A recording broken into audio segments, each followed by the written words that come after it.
I'm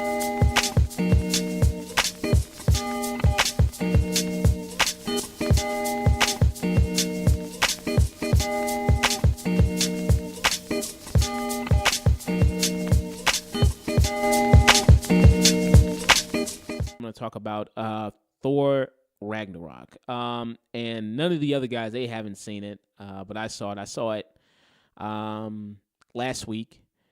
Saw it Thursday, I believe. Yeah, I saw it. No, wait, I saw it Friday. That's when I saw it. And easily just right out the gate, I'll say this. It's the best out of all three of the Thor movies. I mean, Thor 2, I think, is a bad movie. Like, even with all the MCU movies, which I'm not in love with all the MCU films. There's some that I think are just okay. It's like, whatever. But that one I just think is a bad movie. And then there's the first Thor, which I think is just kind of dull and boring and whatever.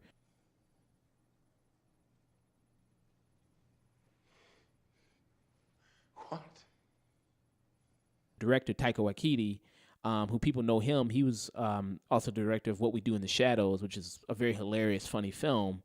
And he brings that type of New Zealand humor into this film, and really relies on Chris Hemsworth being a big comedic talent that we've seen that he's starting to be. Because did anybody see him in Ghostbusters? I saw parts of that movie. Okay, yeah, he was one of the, people, even if people really didn't like that movie per se, a lot of people still liked him in it and still were like, wow, he's got a real good talent for, comedy. His character was awful, but he himself was very good. Yeah. I mean, he was, good at, that handling that material and really playing with it. And people are like, wow, okay, this dude really, he's got it all. He's got the looks, he's got the talent, and he's got the comedy too. What a lucky bastard he is. And coming into this one, a lot of it deals with Hela, who is the goddess of death, and her basically kicking Thor and Loki out of Asgard, and them having to make their way back like a road trip. Because a lot of the people were kind of describing this movie as a road trip, with a lot of it with the Hulk and with Loki to come and try to reclaim Asgard back from Hela. And I would say one of the big things I love about this film is the visuals. How much, how pretty it looks. It really gets into that Jack Kirby style of the way they've done it back in Marvel, and really not afraid to be weird, because this is the 17th Marvel movie. And, now that they've gone this far, they can really go out here and do some things that they probably couldn't have done before, maybe 5 years ago, which offers us up to something really great. Because they go to the Grand Master, Jeff Goldblum's character, in Sakaar, because they fuse both kind of the Planet Hulk storyline with the Ragnarok storyline, and they kind of fuse those both together, because Marvel can't really do another solo Hulk film because those rights are owned by Universal. And yeah, I mean, and I don't know. I mean, I think this works fine, because I think Hulk and Thor are both characters who wouldn't really work, like they had their own solo movie, but I think they work better when they're with other people. I think that was really good. And then that's one of the highlights of this movie, how these two are kind of have this budding relationship, and it's almost like big brother, little, but also insanely giant, anger problem brother. You have the Hulk character who's just a big child, and you see a lot more of that, and you see a lot more of the Hulk, not really Bruce Banner, but the Hulk, and how he's talking more, how he's verbalizing, something that we haven't really seen much before in all the other films. And the humor of this film, just every single moment, is always on point. I mean, like I said, Taika Waititi is really a master at that, and he brought that whole comedic skill and that New Zealand humor to this that made it so much fun to watch. I mean, whether Thor is with Hulk, whether Thor is with Loki, whether Thor is with a character that actually Taika Waititi played, because he's actually in the film himself as Korn. Okay. Yeah. Korn? Yeah, that's a character. That's one of the gladiators. That when he goes to Sakaar, that's one of the gladiators he meets there before he fights the Hulk. But you, I mean, you were about to say something there? No, No, okay. I just was surprised by the name Corn. I'm like, what, Corn? Okay, sure. Okay, yeah, yeah. I mean, that's his name, and it. He's like this rock alien creature. Uh, Oh, that guy. Okay. So yeah, is that a pun? no, no, that's just the name of the character. Yeah, Corn. Yeah, I mean, well, is his name a pun in itself? Like no, something about rock, corn, like that just goes hand in hand. okay. I don't know how, but okay. Sure. Okay. I don't know how you equate rocks to corn, but okay. No, Uh, corn, The like you band. guys, yeah. corn. The Oh, band. okay. All right. I wasn't thinking about the band. Okay, all right. Sure. Maybe he's a big Corn fan. And I don't know. I didn't hear that, but maybe he is. But yeah, I mean, and he's one of the standouts in the film, being this character, the CGI character, because he delivers, I think, some of the best lines in it. And there's lots of newer characters in here that do really well. I mean, because we've seen Thor, we've seen Loki. I mean, Tom Hiddleston and Chris Hemsworth played these characters a lot. Chris Hemsworth, I mean, he even talked about it himself. He's like, yeah, I'm kind of getting a little tired of playing the same thing, this same character. And he said that the reason he loved coming back to do this one was because they offered just a new direction for him. And the new characters, like I said, like Taika Waititi's character Korn, like Tessa Thompson's character Valkyrie, who she's a new addition to this. She is also another real big standout. Like I absolutely love her in this film. She, Tessa Thompson actually says she bulked up for the role and really Yeah, researched. you can kind of tell. Yeah, I mean, she really gained a lot more muscle. She, really read about Norse mythology and the Marvel comics and really, read all the history of the stuff. And she says, yeah, I really, researched this thing. Now, where do we know her from, by the way? She was in Creed. She played Michael B. Jordan's girlfriend in that. She was the musician who was going No deaf. shit. Yeah, she was in that. God, she was a skinny thing in that movie. Yeah, she really bulked up. Yeah, she was. Yeah, she was really skinny in that, and she was also in the first season of Westworld. I thought I that's what it recognized her is. from that. Yeah. Yeah, All right. she was in that, and she was also in Dear White People. She was also in that movie. So Do you mean the series? No, she was in the movie. It was a movie first, and then it got turned into a TV series on Netflix. All right. Cool. Yeah, so she was in that. So she's a up and coming actress, and she actually, like I said, she read about the history of Marvel, read about all these things. She actually went to Kevin Feige with a group of other women and said, "I want to make the Lady Liberators, like let's do an all female group type movie." And so she's really knows her stuff. She really knows her stuff. And like I said, talking about more of the newer characters played by Chet being brought in as the villain Hela. Now, some people might dislike her, might love her. I personally fall on the side of really liking her. I think as far as Marvel villains go, because a lot of the villains, not even on Marvel, but I think in general in superhero films, just are not really that good and not really that interesting. I think she plays it to a level of great camp and great fun that makes it really enjoyable, even though she's kind of playing the typical I want to conquer everything and all that type of stuff villain. I think the gravitas that Cate Blanchett brings to it, because she's, I think, having a lot of fun playing this character, I think that adds a lot to the role that probably isn't really there on the surface. And then you got Carl Urban, who comes in as Scourge the Executioner. He may be my weakest element as far as one of the newer characters goes in the film, because Really? yeah, because I like Carl Urban a lot. Carl Urban, people know him. He played Bones in the new Star Trek series. Yeah, he's a really good actor. Yeah, really good. I mean, Dredd 3D, that was a really great film. I loved him as Judge Dredd. But here, Oh yeah, that's a fantastic sci-fi movie. yeah, really, really great stuff. And he's really good. It's just that with him as Scourge the Executioner, he just has kind of one mode throughout the most of it, because when Hela comes to take over Asgard and she recruits Scourge to be her, right-hand person, he kind of walks throughout the whole movie, kind of giving one look to the camera like, this is, because they're trying to play conflict within him. And, like he does that thing when he looks to the camera and goes, oh, this ain't right. I shouldn't be doing this. And then like every time they cut back to him, he keeps doing that same look to the camera of, this is such a shame. Oh, look at these dead bodies. Oh Lord.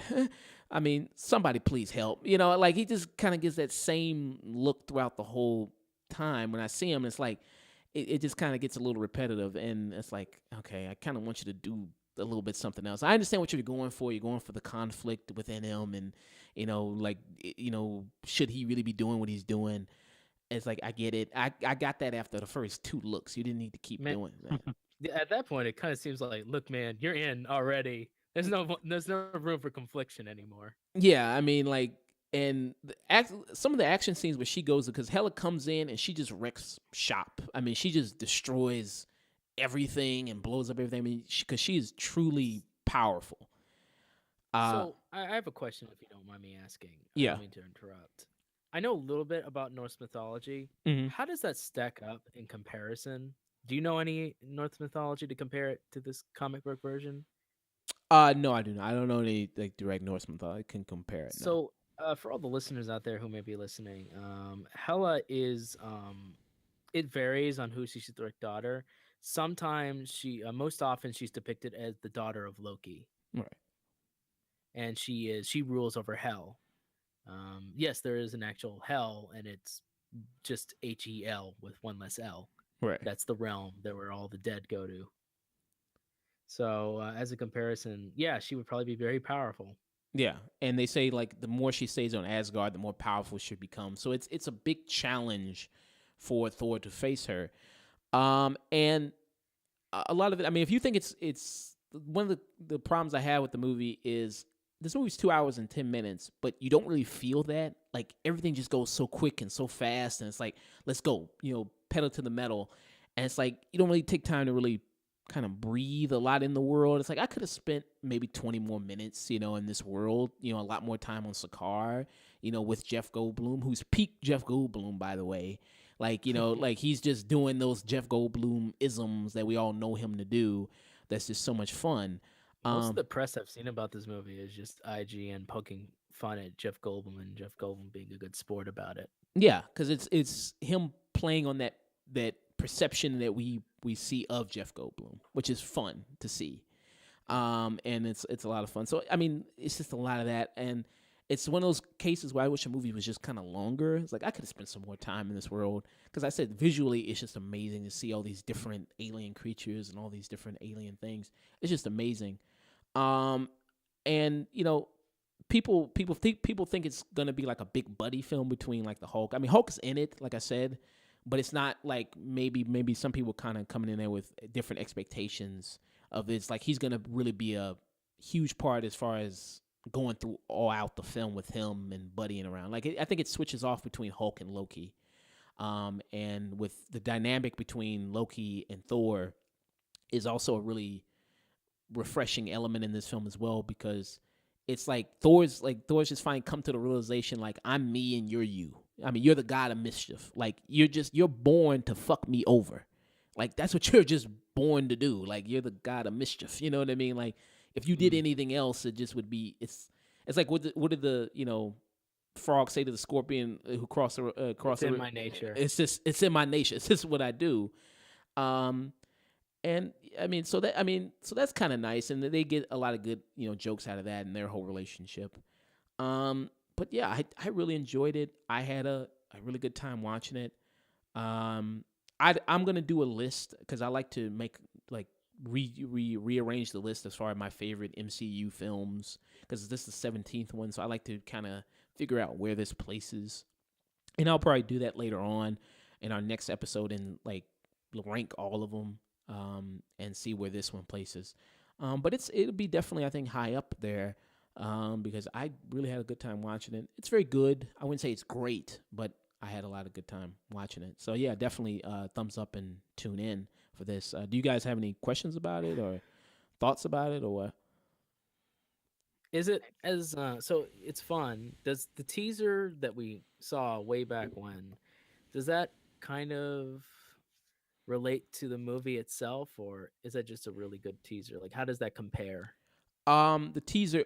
I was really excited because they did use Led Zeppelin's "Immigrant Song" because sometimes you'll see a song in like some of the trailers and they don't use it in the movie, and they use it in the movie as well, and it is pretty exciting because they play it both times in the movie.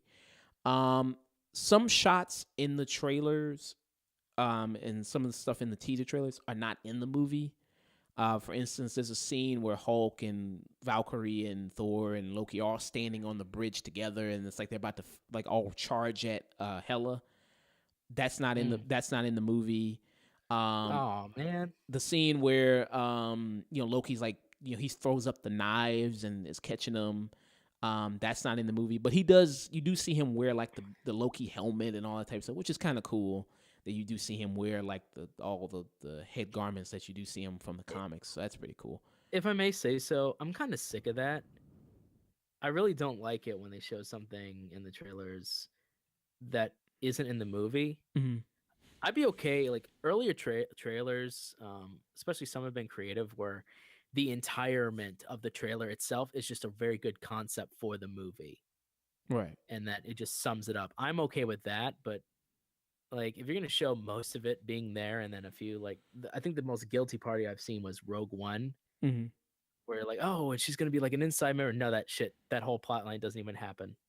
No, yeah. I mean, yeah, So they just did that for the trailer shot yeah, because he thought it looked cool, and I'm like, yeah. Yeah, that's false advertisement. that is false advertising. Like, and there's a scene in the teaser trailer where like you see where they're maybe in New York, like you see him throw the hammer at her and she destroys the hammer. You can clearly see like they're in like an alley, so you know it's maybe New York, but that's not in the movie at all. Like she still destroys the hammer and everything, but that's just not. It doesn't take place in New York. Like that's in an entirely different location. And yeah, so I mean, there's certain scenes. I mean, like Spider-Man: Homecoming did that. Like where there's a scene where Iron Man's flying and you see him and Spider-Man like together, like he's swinging. And That's like one scene though. yeah, I mean, At the very end. I think that I can forgive the teasers, but when it gets closer to the launch of the movie, then you have no excuse. Yeah, all right, fair enough. yeah.